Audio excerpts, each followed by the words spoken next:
Well, hello everyone. Welcome to the latest Aurelian Coaching webinar. My name is Nicole Coustier and I'm your host as always.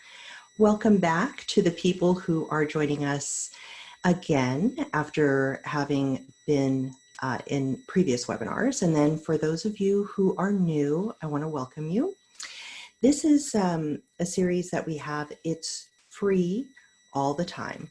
And I do it every couple of weeks, something that is coming up very compelling or repeatedly through my coaching with my clients that I wanted to share with other people and make sure that others are getting the benefit of some of these case studies and what you can learn from some of these coaching sessions that I have. And also, frankly, to give you a taste of what it's like to be coached by me. So welcome. Today's topic is managing difficult conversations. And yeah, we do those all the time. Well, let me pause on that. We don't do it all the time. We come up against difficult conversations often, daily, right? But we don't always engage. Right? And so I find that interesting because what I think people are concerned about is a number of different things. Either they're worried about conflict, right? They don't want to engage in conflict and that feels really uncomfortable. Or they don't want to hurt the other person's feelings, right? Sometimes that happens, especially on sensitive topics. I was coaching somebody else who was talking about, how to have a conversation with her aging father about perhaps the fact that he shouldn't be living on his own anymore, and her siblings didn't want to be a part of that conversation. It was all left to her.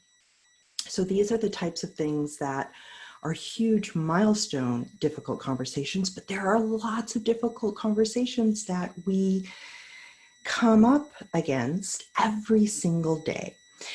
And whether it's big difficult or small difficult, I want to make sure that you have some ideas on how to handle those well. So that's what today's topic is. If you would like to get on the mailing list, the email list for these free webinars, go ahead and go to aureliancoaching.com/email. You'll have an opportunity to sign up for a free gift and kind of see how these webinars have happened in the past. Go ahead and forward the link to this webinar to other colleagues who might find it useful or helpful. Okay, so here's the thing that I have 3 things to teach you about managing difficult conversations today. But before I delve into those 3 things, I just want to note, kind of as a side note, how much words matter.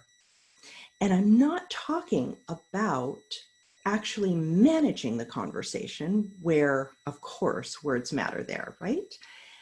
But even the title of this webinar, Managing Difficult Conversations. And I just want to note that the words that you use, just even in your own head, how you describe a future event to yourself, you want to be careful about making it a self-fulfilling prophecy, right?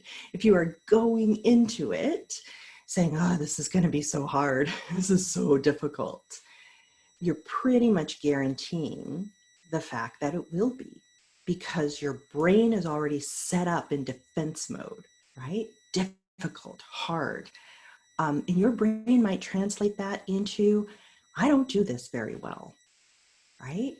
So you're already cutting yourself down before you even do these 3 things that I'm going to teach you about. So just be aware of that.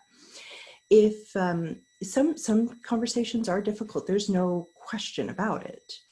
But there are some that are probably not that serious. And when you are heaping onto the conversation, these negative terms and these negative words in your own head, you may be blowing it up into something worse than it needs to be. So I'm just going to note that and kind of put that aside. But for the purposes of this webinar, I'm going to go ahead and continue to use the word difficult. In the future, you can pick a different word. All right, so the first thing I want you to do when you're about to go into a difficult conversation is to be prepared. Well, of course, Nicole, of course I ought to be prepared. This is the way I want you to be prepared. When you are preparing for a difficult conversation, of course, do your homework. Of course, lay out your logic, right? Of course, if it's for work, you may want to have all sorts of other things backing you up. You may need source documents and like all this other kind of stuff, right? If it's a personal conversation, you want to have your logic lined up. But when I think about being prepared for a difficult conversation, I mean, put yourself in the shoes of the other party. And yes, certainly empathy and sympathy, having sympathy for somebody's situation is important. But what I mean when I say be prepared and put yourself in somebody else's shoes is that I want you to be able to surface what your assumptions are about the other party's position, right? And sometimes all we have to go on, or what we tell ourselves, what we have to go on, is what somebody said or didn't say. And I just want you, in your preparation, to give yourself the opportunity to think more holistically about that person's position and just appreciate it, right? Appreciate it. Surface your assumptions, right? Write them down. Put them up on a whiteboard, something. You are going into a difficult conversation with a whole lot of assumptions about that other party, about the situation, about where you're even coming from. Assumptions, assumptions, assumptions, assumptions. And I'm not saying the assumptions are bad. I'm saying make sure you understand that those are assumptions, and don't just take all of those and assume that they're fact. They may not be fact, and they may certainly not be fact to the other person you're having a difficult conversation with. Okay, so there's just on one level of preparation an appreciation for the other party. Okay, and a lot of times we are layering onto as the situation our own manuals about how things ought to be, how people should behave, the way they should be thinking, like all of these things. Those are all manuals in our head that, you know what, nobody else is subscribed to necessarily. You think it ought to be that way, right? Clearly. But maybe other people don't. Okay, so it's really important to recognize that that is a difference. And when you do that in your preparation, what ends up happening is during the course of the conversation, you may take a different tone, a different approach. Sometimes people just want to be heard, right? They just want to be heard, right? So sometimes just going in and having an appreciation for the other person's perspective and acknowledging it can do a lot to diffuse the difficulty of that conversation, right? Just be prepared in that way. Be prepared for the other party. Okay. Ready for the second thing? Okay. The second thing is that I want you to try, this is hard, but try to be aware of your emotions during the course of the conversation. So when you are in difficult conversations, they're difficult because of the associated emotion. I mean, they're not difficult because you're just laying out facts and need to make a decision. The reason they're difficult is because of some sort of emotion that is driving the discomfort, right? And so just want you to know what's happening with you as you're having that conversation, right? It's hard to do because it takes practice, right?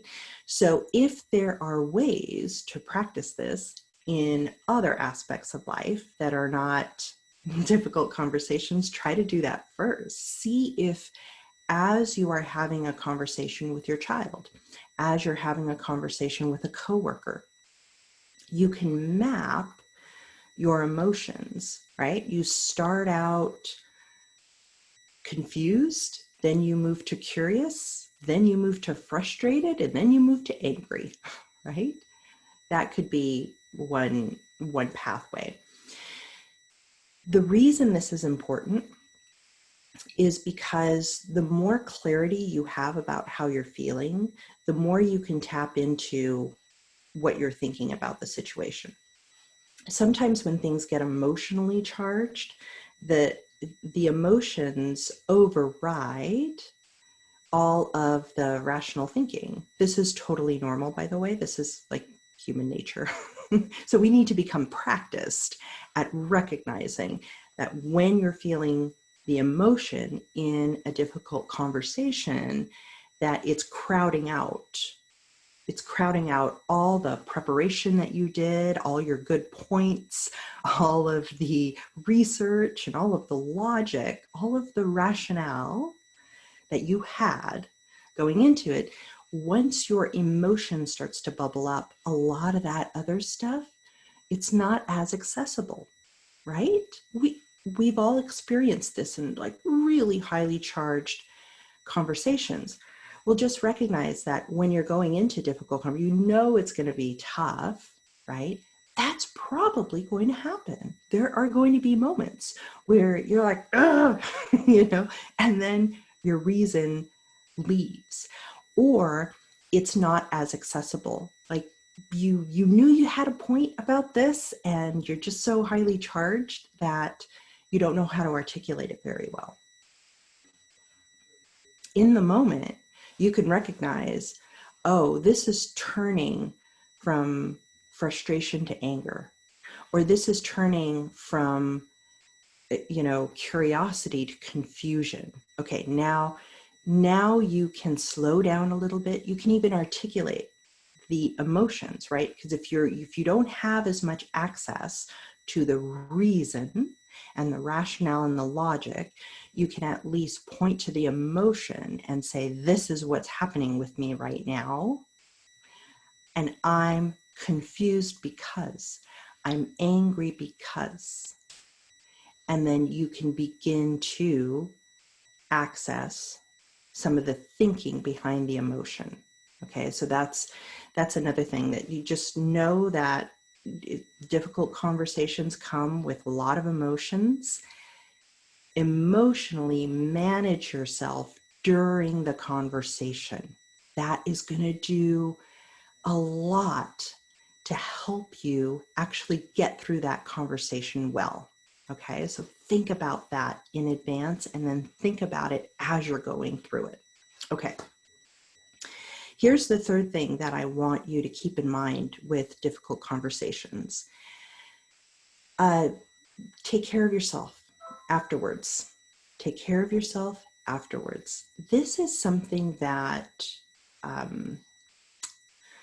people don't think about, because there's so much wrapped up in the actual conversation itself, and you don't know how the conversation is going to turn out, right? You don't know. And so what happens is you go through it and you don't think about afterwards, because you'll deal with afterwards when you're at afterwards, right? Here's what I want you to point out. What I want to point out to you is that after there's a letdown, right? Whether the conversation is good and goes in your favor, or whether it isn't, or whether it needs to continue, right? Sometimes that's so deflating when you go into this difficult conversation and it ends, or it pauses, and you just need to continue another time. Like, oh gosh, that's so hard sometimes, because it's like, I thought I'd be done with this, and nope, it just keeps keeps going. Okay. So in times like that, I want you to think about what happens afterwards. How are you going to take care of yourself afterwards? Now, sometimes what people do, and I did this a lot when I was younger, is that, I would have a difficult conversation. I'd pick up the phone and I talk to a girlfriend. Um, and I just unload, this is what happened. This is my frustration, blah, blah, blah. I wanted a sounding board. But here's the thing that my girlfriends gave me. They totally validated me. Everything that I said, they were like, yeah, yeah. And they were adding to it. And I'm like, yeah, yeah. And we go down this spiral. And I'm not saying that's bad, because sometimes you need that. Sometimes you need to vent. And sometimes you just need somebody else to say, I see you, I hear you, I want to take care of you, right? That's what your girlfriends are there for, right? Or if you're guy friends, whatever it is. But just recognize what that does, right? That is not a valid assessment of the difficult conversation that you just had. That is an emotional reaction where you are seeking validation and you want to feel better. You may be coming out of that conversation a little bit rocky, right? Now you're uncertain. Now, you didn't make your points. You didn't get what you wanted, all of those things. Maybe you're not cut out for this. Maybe it won't happen the way you want, right? So your confidence may be low, and talking to a good friend who validates your feelings will make you feel better and make you feel more at an even keel. Just recognize that that is what's happening. It's not necessarily that you are absolutely right. Okay? If you want to know whether or not your assessment of the situation is true, and how you might go into a subsequent conversation and all that kind of stuff, you need to go to a more neutral third party, right? So just know that in the aftermath of a difficult conversation, be very measured about what kind of self-care you need and where you're seeking it from. It's very important to be honest with yourself and to say, I feel really low and I want to feel better. I want to feel better about myself right now. I'm going to call a girlfriend and we're going to hash it out and I'm going to vent, right? And that girlfriend's probably going to, support me, right? That's what I need. But is it a truly objective assessment of the situation? I don't know. Maybe not. Depends on the friend, right? You may have girlfriends who say, yeah, you're totally wrong on this. Like that was a bad way of doing it, but here's a better way. So the next time you go into that difficult conversation, try this instead, right? You may have girlfriends like that, but just recognize what's happening there. Don't go into this spiral where, in the effort to feel better after the letdown of just the emotional letdown of having gone through a difficult conversation, don't mistake that validation for truth necessarily, right? It may not be a fair assessment. You may need to go to a colleague instead. You may need to go to a parent, or you may need to go to somebody who maybe didn't agree with you, right? Maybe that was somebody who said, I don't know that I wouldn't take that approach, right? Well, you took that approach anyway, right? And that's how it played out. If you have a trusted person who you could go back to and say, you know what, I did it anyway because I felt strongly that my approach was the right approach, but it didn't turn out. Do you mind going through it with me and telling me a little bit more about your rationale for why you think that approach wasn't going to work? I want to understand more, right? Before I go into it next time, I want to learn from this experience. If you have a trusted person who will do that for you, that's more objective, right? That helps. That any validation you get through that exercise is going to be true validation, right? It's not going to be this emotional girlfriend, so I support you, whatever you do validation. That's a little bit different. That's, booing yourself up because you feel a little down and your girlfriend's going to make you feel better, right? But if you are talking to somebody who was like, oh, don't do that, and then you did it anyway, and then you come back and you said, I did that. Okay, now I need some help. Will you help me? Any validation that you get from that person who might say, well, I don't agree with that approach, but that was a good point. Or I like the way you did that. Well, that's going to be real. That's going to be real validation. You'll feel better. So just in the aftermath of those difficult conversations, when you think about self-care, think about what you're feeling in the moment, what you're searching for, and where you're getting that self-care, right? And it might not be from another person. You may have a difficult conversation, and this was me. I would come out of a difficult conversation and I just want to pick up a fiction book and just escape into fiction for like an hour. That's what I needed. That was my self-care, right? So think about that. Afterwards, you will probably, because you're going to be ramped up, there's going to be a lot of feelings and a lot of, well, what next? What do I do now? And just being very focused and measured and deliberate about your self-care after those conversations are really going to be helpful for you. Okay.